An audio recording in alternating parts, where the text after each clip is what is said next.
Most parents I speak to are convinced screens are destroying their son's motivation. Like they see him gaming 8 hours a day, scrolling through YouTube or TikTok instead of doing homework, right? And so they think this is the problem. The screens are hijacking his brain. If I could just get him off the screens, everything would fix itself. If that were true, removing screens would fix the problem. And it usually doesn't. I've seen this play out dozens of times. Parents taking away the Xbox, putting limits on the phone, installing monitoring software, and what usually happens?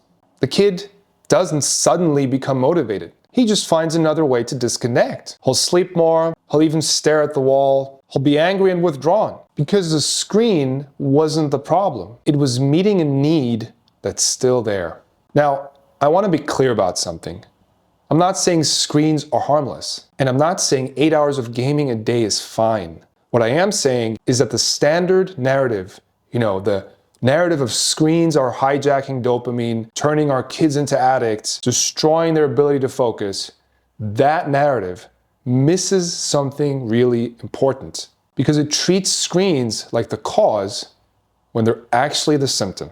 And if you only address the symptom, you're going to keep fighting the same battle over and over. So let me offer a different way of thinking about this. Screens work because they provide something that a lot of teenage boys aren't getting anywhere else in their lives. They provide agency.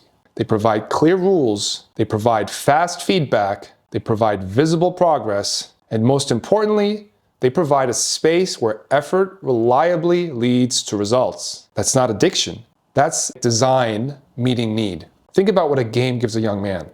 He logs in, and within seconds, he knows exactly what he's supposed to do. The objectives are clear, the path forward is visible. When he completes a task, he gets immediate feedback, points, levels, rewards. When he fails, he knows why, and he can try again immediately. There's no ambiguity, there's no waiting, there's no wondering if he's doing it right. The system tells him. Now compare that to the rest of his life. School, unclear expectations, delayed feedback, constant judgment from teachers and peers, effort that doesn't always translate to results. Social life, unwritten rules, confusing signals, high stakes, lots of ways to fail. Home, nagging, lectures, disappointment, pressure to be someone he's not sure how to be. In almost every domain of real life, the rules are murky. The feedback is delayed or contradictory, and effort doesn't guarantee success. So where does he go? He goes to the place where things make sense, where he has control, where his effort matters. Screens don't steal boys. They replace something missing. They're not creating the need for agency and clarity and progress.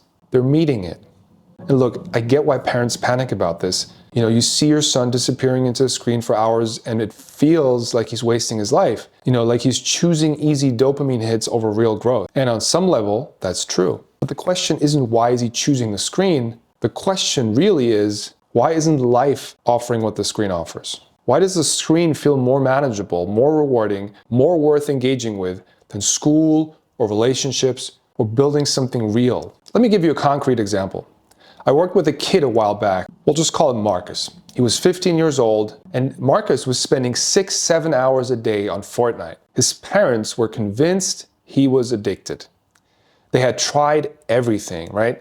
Taking away the console, limiting screen time, bribing him with rewards if he'd just do his homework first. But nothing worked. Marcus would just sulk, wait them out, sneak screen time when they weren't looking. And so I asked him what he liked about Fortnite, and he didn't say, I like the dopamine. He said, I like that I know what I'm supposed to do, that when I practice, I get better, and I like that my squad counts on me and I can see how I contribute. Then I asked him about school, and he said, I don't know what teachers want. I try hard on an essay and get a B-, and I don't get an explanation. So I don't try to get a B-, so why try? Do you see what's happening here? The game is giving him agency, clear feedback, and visible progress. School is giving him ambiguity, delayed feedback, and the sense that effort doesn't matter. One system is working and the other isn't. And we're blaming the system that works instead of asking why the other system is failing him. Now, this doesn't mean screens are good or harmless. Like 6 hours a day on Fortnite is still 6 hours. He's not building a real world skill. It's still 6 hours of avoidance, to be sure. But remove the screen and you remove the symptom, not the cause. The cause is that he doesn't have anywhere else in his life where effort reliably leads to results, where the rules are clear, where he has genuine agency. The screen is just filling that vacuum. And here's the thing a lot of parents get wrong. They think the solution is restriction. More rules, more limits, more control. But autonomy beats restriction every time. You can't force a young man to engage with something that feels arbitrary, confusing, and rigged against him. What you can do is build spaces in his life that offer what screens offer: clarity, feedback, progress, agency, but in domains that actually matter. Here's what I've noticed. When boys have real challenges that meet those needs, screen time drops on its own. Not because you took the screen away, but because something more compelling showed up. When they have a project where effort leads to visible progress, when they have social contexts where the rules are clear and they know how to succeed, when they have adults in their lives who give them real responsibility and real feedback, screens become less magnetic. Wow. Not because they got worse, but because real life got better. So if your son is spending 8 hours a day on screens, that's information. It's telling you that screens are currently the most rewarding, most predictable, most agency-granting part of his life. And yes, that is a problem. But the problem isn't the screen. The problem is everything else. This is why taking away screens without building anything in their place almost never works. You're removing the one space where he feels competent and where he has control. And you're leaving him with what? School that feels pointless? Social life that feels threatening?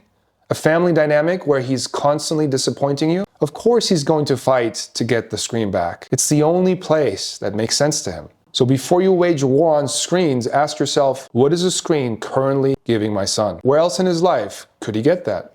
Not through lectures or pressure or consequences, but through actual structure, actual clarity, actual opportunities to exercise agency and see his effort lead to results. Bottom line, screens work because real life often doesn't. And until you fix what's broken in real life, fighting screens is like fighting the messenger. Ask yourself what this screen is currently giving your son before trying to take it away. In the next video, I'll show you what to build instead of fighting screens.